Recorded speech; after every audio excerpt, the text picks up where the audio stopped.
Thank you. Thank you, Jerome. Thank you, music team. Thank you, God. So we are on our 5th week, our last week of our series, based on the book The Zen Commandments by Dean Slider. Practical tools for helping us take these principles and bring them into action in our lives. We have gone through these steps, these guidance steps in living a life of presence. Here they have been. Rest in openness, being open to life, being purely open rather than filling every space, living with an open heart and an open mind.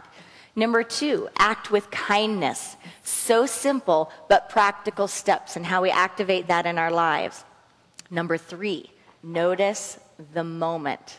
Be present right here and right now to notice the moment. Number 4, recognize teachers, spiritual teachers throughout the ages, and in fact, how life itself is our guru. How in everyone we meet, no matter how we judge it, there is a teacher and a teachable moment. 5, keep it simple. Amen? Keep it simple. 6, be devoted. How to take our practice and take the next step into being devoted. 7, no appointment, no disappointment. The practice of non-attachment and showing up for divine appointments rather than crystallized, intended ideas of everything that's always going to happen that leave us then disappointed. Bless everyone. A beautiful unity practice that can happen in every moment of our life.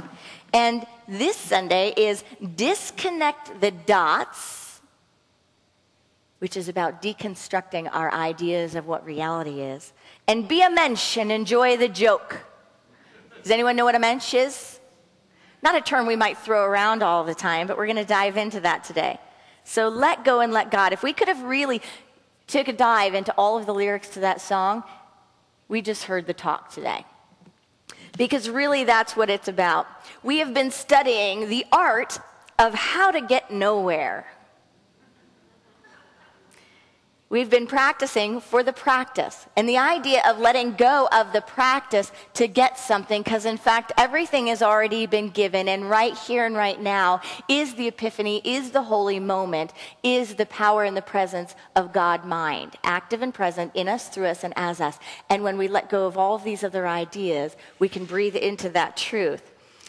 All is already given. All is already here. So we've been practicing that goalless goal about being here and now. This is plain and simple. We've talked about the idea that this even concept of enlightenment or enlightened thinking and even mindfulness may look flowery and pretty and magnificent and boom like thunderstorms and lightning, maybe like the thunderstorms and lightning we had in this area of Missouri last night. We may think it's all that. But in truth and in practice, it's about all of us and it's in every moment. That mindfulness and that enlightened conscious experience can be in what the mind would project as being one of the most dull moments, one of the most insignificant times in life. So it's releasing the idea of thunderstorms and lightning bolts for what is, and knowing that this moment has everything for us. Jack Kornfield said, "You hold in your hand an invitation to remember the transforming practice and power of forgiveness and loving kindness, to remember that no matter where you are and what you face, within your heart, peace is possible." That's the practice. So this Sunday is about disconnecting the dots. Is this a bale of hay? This is not a bale of hay. That's not a gourd. That's not a pumpkin. These are not shoes. Those are not flowers. Or are they flowers? Has anyone engaged that practice? If anyone's read A Course in Miracles, in that book, it starts with this practice of look at a chair, this is not a chair. Stare at that chair and say, this is not a chair. In the military, they call it boot camp, right? And they deconstruct ideas of what you think anything is to make space for something different. It's the practice of looking at anything around us, anything we see, and say, okay, my mind thinks this is that, and it's decided that, it's crystallized that. What if it's not that? Then what is it? This is not a church. Then look again. What is it? It may seem like a futile practice, silly, ridiculous, in fact, to stand looking at a chair and say, that's not a chair. But in fact, once we do that practice and we really get it in the silence of a moment, we see that in fact, we can look at it so many different ways. And the idea that it's a chair is just an agreement. It's an agreement in consciousness that multiple eyes have chosen to look at, to write about, to think about, to talk about. It's an idea that we've agreed upon. But it's an agreement. It could also be a bunch of pieces of wood. It could be something else if you're interesting and you wanted to do something else with it, right? We have a lot of cultural creatives who pick up anything, even something from the trash, and start playing it, banging on it or whatever, and say, that's not a piece of trash, that's a drum. Right? You can do anything with anything. You can look at things differently, and it deconstructs itself right in front of your mind and becomes something that you didn't think it was, or maybe something that you couldn't imagine it could have been. How can that practice be helpful in our spiritual lives? Well, I know for my cats this morning, they were looking at leaves falling from the trees, but they were not leaves falling from the trees. They were actually God battery-powered toys meant to entertain and delight them, that were held captive behind a wall of glass, but so inviting. They were not leaves. They were absolutely not leaves to the cats. They were toys. Do we construct our reality? Breathe into that question with me. Do we construct our reality?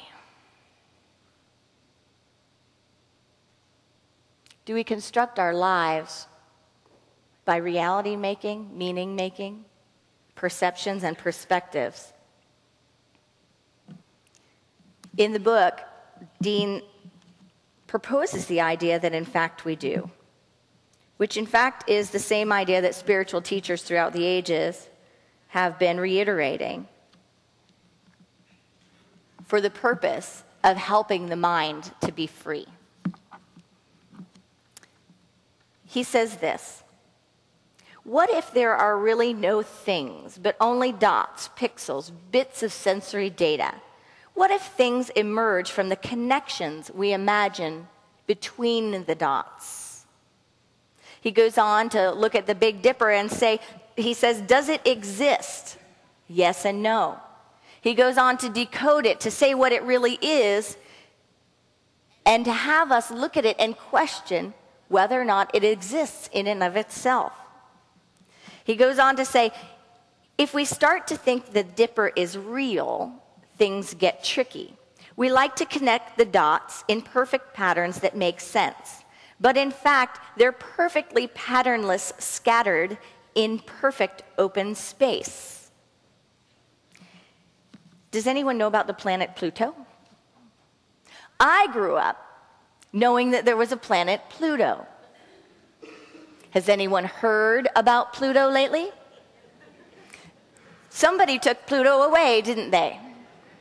Is Pluto still there? Did you feel a little bit slow when you first learned this?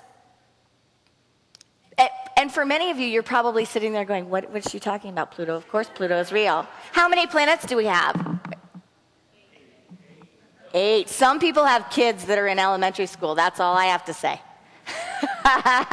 That's how you keep up on that information, right?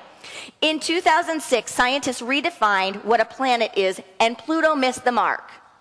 Pluto didn't make it. Pluto got excommunicated from our solar system as being a planet. Well, when I was in school, it wasn't a question. They didn't say maybe Pluto's going to be a planet for the rest of your life and maybe there's this many other planets. They said, here's the sun, here's the earth, and here's how many planets there are. End of story. Book closed. It's written in even color and we did diagrams and it just is what it is. They didn't say when you turn however many years old, they're going to take Pluto away. What else has been taken away that didn't make the news? What else has been added that never made its way to our ears? There's still arguments about whether or not Pluto is a real planet. They call it a dwarf planet, now a minor planet, and now it doesn't even really have its name. It has a number, 134340. Are there things in your life that have been constructed and deconstructed right in front of your face and have turned from being one of the 9 most essential, focused on, celebrated things to being an insignificant little number called a minor planet? So when is it a problem that we construct our reality? It's not a problem if we're laughing about Pluto. But it does become a problem when we are identified with the ideas, the facts, the meaning-making, the construction of reality that came from the mind that is meant to be fluid. See, we are spirit, remember, not form. We are an expression in form, but we are pure spirit. Pure spirit is unlimited. It is infinite. So when does it become a problem? Well, Ken Wilber, who is a leading edge transpersonal and psychology, we could say guru, wrote a book a while back called No Boundaries. And in this book, the nutshell is, unless you really like science and getting into really heavy details of book reading, you might not want to grab that one, but I bet it is in the bookstore. And if you like getting into the details and having the wow experience of science and spirituality, you'll like this book. But it's called No Boundaries. And it goes into that idea that those things are not problems until we make one of those distinctions, a line, you could say, a line between this is that. This is hay, this is not hay, right? This is a shoe, this is not a shoe. When you make those lines that help us make meaning, help us make sense of our reality, when you turn it solid and you realize that that's not just agreement you think in your mind, it's not just an agreement, it is what it is. Because I was taught it, or I learned it, or I felt it, or I was told it. And by gosh, by golly, when I was 8, this happened, and it happened like that to that 8-year-old, so it will stay like that for the rest of my life, even if I'm 40. It still happened in this way to this 8-year-old, and that's the meaning, and I will rest here forever. It only becomes a problem when that meaning becomes a boundary. And that boundary keeps us separate from our wholeness, keeps us separate from light, keeps us separate from each other, keeps us separate from God, keeps us separate from that living impulse, that living water that we can drink from at any moment, that living truth that keeps teaching us and learning in us, through us, and as us, that we are not bound by any boundaries, that we are not confined by any ideas. So it can be a problem, or it can be a blessing. If we forget our role, our birthright, that we are meaning makers, if we forget that, we can turn what can be a great blessing into a great curse. But it is ours to go a different path when we're on the spiritual journey, a conscious and mindful path. One of the great quotes in this book is, "Do not seek the truth, but merely cease to cherish opinion, even our own." He goes on to say, "Opinions are matters of connection between perceived dots. When the dots fail to fit our pattern, we may even try to add, erase, or move a few as needed. My mind is made up. Don't confuse me with the facts." If we could just drop these contrived patterns, then the patternless truth, unsought, would be obvious. the patternless truth, unsought, would be obvious. He goes on to say in the next chapter, all of your understanding of life derives solely from your experiences inside the wall. But suppose the wall keeps expanding to enclose an ever-widening area. This means that all of your descriptions and formulations of how things are merely provisional and must be constantly revised to account for new experiences. What does life look like, feel like, sound like when it is constantly revised? Are we willing to be constantly revised ourselves, even in what we consider to be our deepest identity? Because you know what? Life pushes us there anyway. At one point in life, we may be a mother or a father, and then we may not be that any longer. We may be a daughter or a son. We may not be that any longer. We may be this profession or that profession. We may have this and that, and we may not have or be those things any longer. It is constantly shifting. The more we embed ourselves in the form and in the identity, in the meaning making, rather than using it for our expression, the more we feel small and separate. The more we feel even depressed, which is just depressing down. Anytime we have that feeling, we can think, what am I feeling pressed down into or pressed down by? And can I shift that to have a totally different experience? There's another quote that I want to share with you from the book, from Lao Tzu. He says, conclusions are ignorance arrested on the path to less ignorance. Conclusions are ignorance arrested on the path to less ignorance. He also goes on to say, all we know is all we know, and with each moment we know more, therefore we never know. We predict future particulars based on general laws, but those laws are based on past particular. He goes on to have the conclusion, we must therefore constantly reinvent our lives. Amen?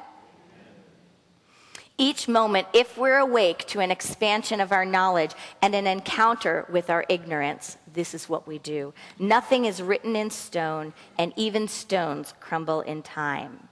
We make our best estimate of what's right and useful, and we do it.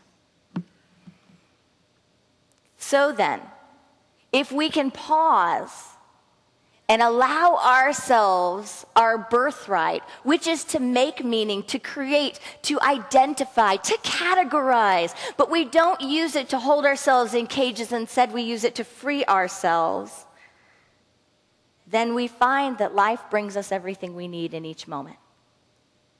The spiritual teacher Byron Katie asks us always to question our thoughts. Question every thought. Do not let a thought go by unquestioned. She said, life will bring us everything we need to show us what we haven't undone yet. Deconstructing our reality. Life will bring us everything we need to show us what we have not undone yet. Spiritual teacher in Kansas City, Reverend Chris Michaels at the Religious Science Church down the road from us, says, you either get what you pray for when you pray, or you get what stands in the way. Yeah, you're going to go down there next Sunday. He's good. You either get what you pray for, or you get what stands in the way. Because if something you are open to and you are praying through can't get through the borders and the boundaries and the fixed consciousness, then what needs to happen? That's not a chair, right? A deconstruction needs to happen. Something needs to be broken down. An experience that is keeping us from our good needs to be moved out of the way so that a greater experience can be had. But that happens when we question our thoughts, when we question the realities and we don't get solidified in what we think we're about. We come from a history of thinkers. Charles Fillmore, one of the greatest thinkers, shared his idea about thoughts. I want to share this with you because it's a whole new way of thinking about a thought. Byron Katie says, question your thoughts. So don't let an unquestioned thought go by. Charles Fillmore says a thought is this: thought, a product of thinking, mental vibration, an impulse. Each thought is an identity that has a central ego around which all its elements revolve. That's a big deal. It's a whole different idea of what a thought is. We think of thoughts as just being part of our experience, things that come to us or come through us. Let's listen again. A product of thinking, a mental vibration, an impulse. Each thought is an identity that has a central ego around which all its elements revolve. Thoughts are capable of expressing themselves. Every thought clothes itself in a life form according to the character given it by the thinker. The form is simply the conclusion of the thought. If we could sit around, probably it would take, 24 hours and just keep reading that. Maybe we could start to get what is really being said there. That a thought is in fact something that clothes itself in form with like-minded substance and experience to demonstrate what it was meant to birth. Therefore, our thoughts are pretty important. Because they birth our reality, they are formative. Lao Tzu says, watch your thoughts, they become words. Watch your words, they become actions. Watch your actions, they become habits. Watch your habits, they become character. Watch your character, it becomes your destiny. The idea of destiny is a predetermined experience. The idea of thought is something that births forth and clothes itself. Formative, and we are the former. Both are formative.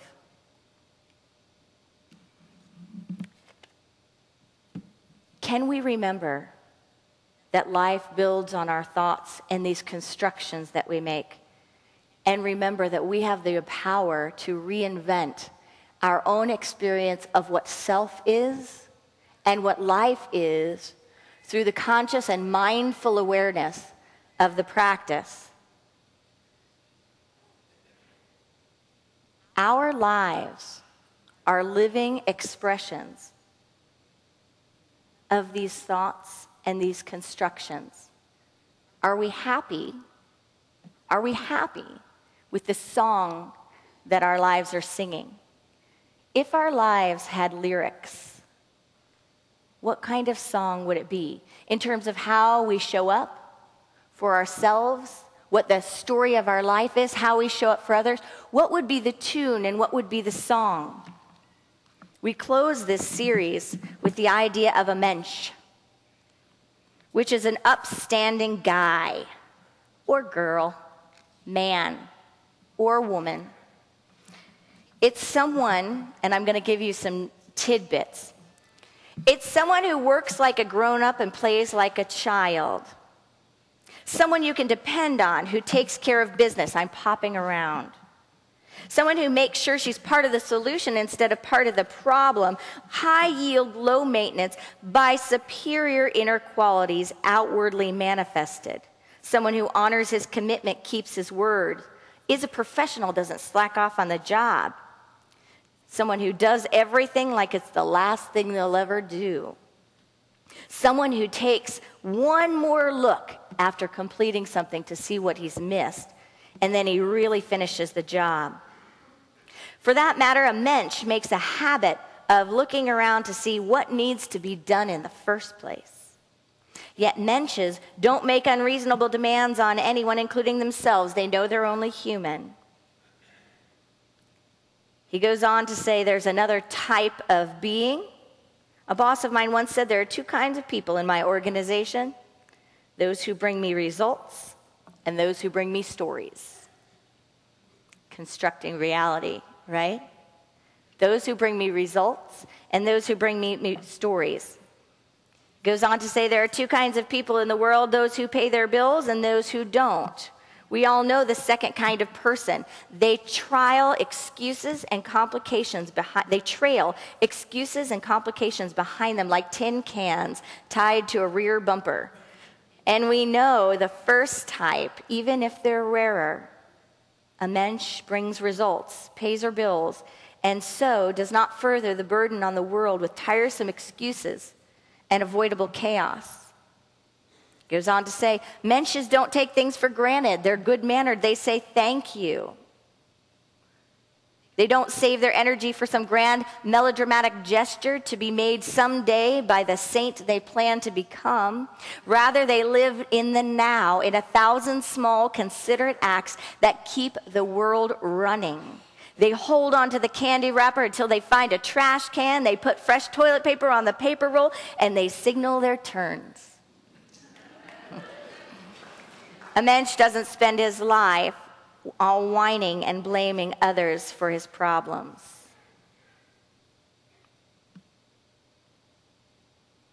Do you think that your life is a demonstration of God? Is my life a demonstration of God? If I deconstruct all of the dots, if I get rid of all of the meaning, and I breathe into why I might be here, might it be possible that I'm here to be an expression of God? Might it be possible that the more I let go, the more I reveal? Might it be possible that the less I am me, the more I am that I am? There's a church sign that a friend of mine drove by and texted me. And it said, "You are the only Bible some people will ever read." Be a mensch. Enjoy the joke. Jack Cornfield said, "In the end, just three things matter. How well have we lived? How well have we loved? How well have we learned to let go?" Be bold, be brave. Namaste.